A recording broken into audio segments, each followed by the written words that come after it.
نظر کا آپ کے ذمے پہ پورا کرنا ضروری ہے۔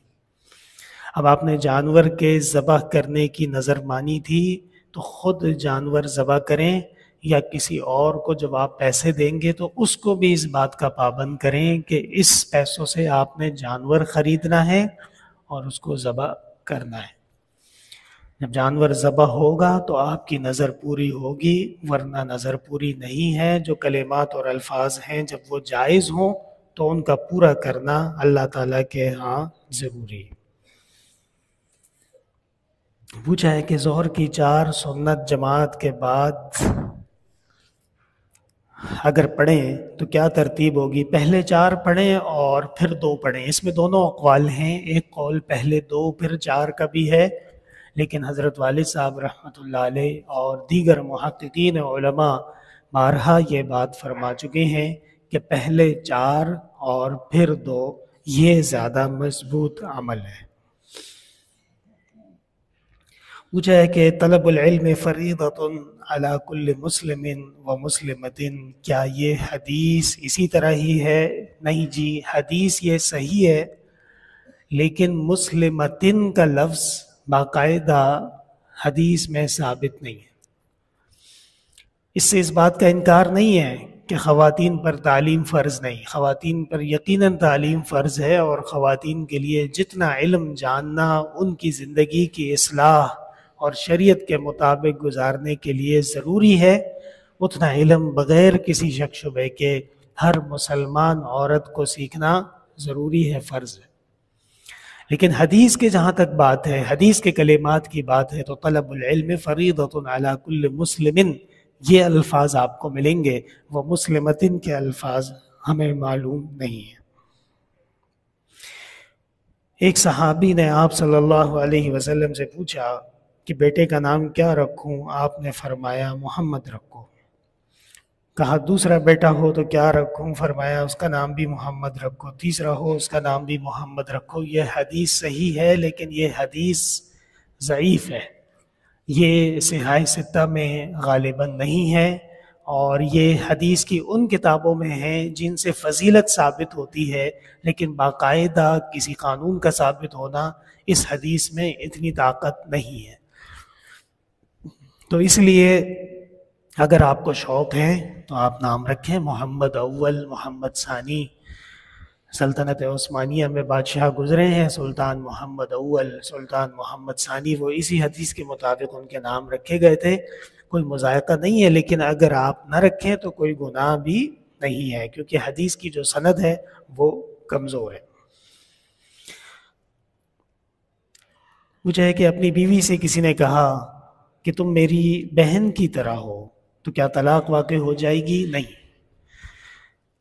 یعنی اگر کوئی اپنے بیوی سے کہے کہ تم عزت میں، شرف میں، حسن میں، اخلاق میں، بہترین خدمت کرنے میں، کھانا بنانے میں، ان قسم کی چیزوں میں میری بہن کی طرح ہو یا میری ماں کی طرح ہو، ایسا بھی کہہ دیا تو بھی بیگم کا نکاح متاثر نہیں ہے، کنز میں ہے۔ اس قسم کے کلمات سے طلاق نہیں ہوتی، بلکہ وہ ایک خاص کیفیت ہے جسے زہار کہتے ہیں، کہ تمہاری کمر مجھ پہ ایسے حرام جیسے میری ماں کی کمر میرے لیے حرام۔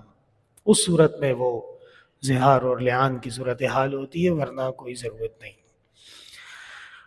پوچھا ہے کہ آپ صلی اللہ علیہ وسلم کے علاوہ کسی کو رحمت للعالمین کہہ سکتے ہیں یا نہیں؟ دیکھیے، ہر پیغمبر، ہر رسول، ہر نبی اپنی امت کے لیے رحمت ہے، لیکن ہر پیغمبر اپنی قوم کے لیے تھے، اپنے قبیلے کے لیے تھے، اپنے ملک کے لیے تھے، اور جناب رسول اللہ صلی اللہ علیہ وسلم خود آپ کہہ رہے ہیں کہ عالمین کے لیے، صرف ایک عالم کے لیے نہیں بلکہ کئی عالموں کے لیے، بے شمار عالموں کے لیے۔ اس لیے رحمت آپ کسی بھی پیغمبر کو کہہ سکتے ہیں، لیکن رحمت للعالمین یہ خاص طور پہ جناب رسول اللہ صلی اللہ علیہ وسلم کا لقب ہے، کسی اور کو کہنا مناسب نہیں۔ درود شریف پڑھتے وقت دونوں ہاتھوں کے انگوٹھوں چومنا کیسا ہے؟ یہ گمراہی ہے، یہ بدعت ہے، یہ بے دینی ہے۔ اسلام سے، آپ صلی اللہ علیہ وسلم سے، آپ کے صحابہ سے کسی صورت میں بھی یہ انگوٹھے چومنے کا درود شریف سے کوئی تعلق نہیں ہے، یہ خالصتاً بدعت ہے، اس سے بچنا ضروری ہے۔ بعض لوگ کہتے ہیں کہ میت کی روح مرنے کے بعد گھر میں آتی ہے، تو کیا ایسا عقیدہ رکھنا کفر ہے؟ فقہ کی کتابوں میں ہے جس آدمی کا یہ عقیدہ ہو کہ میری میت کی روح میرے گھر پہ آتی ہے، فقط کفر، وہ کافر ہو چکا ہے۔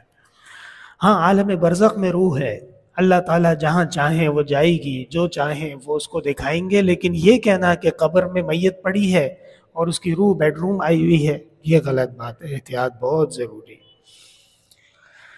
پوچھا ہے کہ فجر کی سنت اگر قضا ہو جائے تو کیسے پڑھی جائے؟ امام اعظم ابو حنیفہ رحمۃ اللہ علیہ کے ہاں تو فجر کی سنت کی قضا ہے ہی نہیں، البتہ صاحبین کے نزدیک ہے، اور صاحبین فرماتے ہیں کہ جب سورج نکل آئے اور نماز پڑھنا جائز ہو جائے تو پھر آپ فجر کی سنت کی قضا کر لیں۔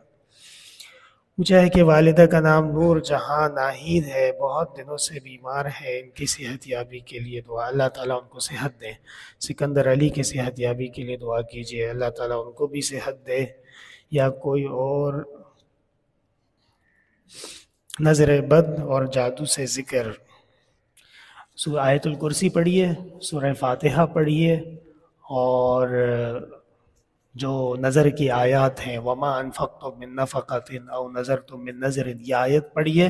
سورہ قلم کی آخری آیت وَإِن يَكَادُ الَّذِينَ كَفَرُوا لَيُزْلِقُونَكَ بِأَبْصَارِهِمْ یہ پڑھیے، اور سورہ کافرون سے لے کے سورہ ناس تک ایک ایک مرتبہ پڑھیے۔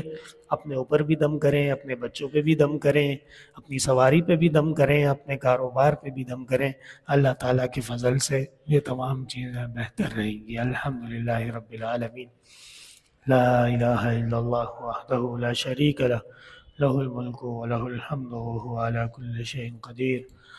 اللہم لا تدع لنا ذنبا الا غفرتہ ولا ہما الا فرجتہ ولا حاجة الا قضیتها یا ارحم الراحمین ویا اکرم الاکرمین۔ اللہم اعنا على ذکرک وشکرک وحسن عبادتک۔ اللہم ول امورنا خیارنا ولا تول امورنا شرارنا، وارزقنا حکومة صالحة عادلة التي ترعى عبادك وبلادك عما يوجب مقتك وغضبك۔ بیماروں کے لیے دعا کیجیے، اللہ تعالیٰ بیماروں کو صحت اور عافیت دیں۔ ہمارے ادارے کے کچھ طلباء ہیں جنہوں نے دعاؤں کا کہا ہے، خاص طور پہ ہمارے یحییٰ جو زخمی ہیں ان کے لیے دعا کیجیے، اللہ تعالیٰ ان کو صحت اور عافیت دیں۔ جو پریشان حال ہیں اللہ تعالیٰ ان کی مدد اور نصرت کریں۔ جو کسی بھی قسم کی تنگی کا شکار ہیں اللہ تعالیٰ اپنے غیب کے خزائن سے انہیں خوب عطا کریں۔ ہمارے ملک کی اللہ تعالیٰ حفاظت فرمائیں۔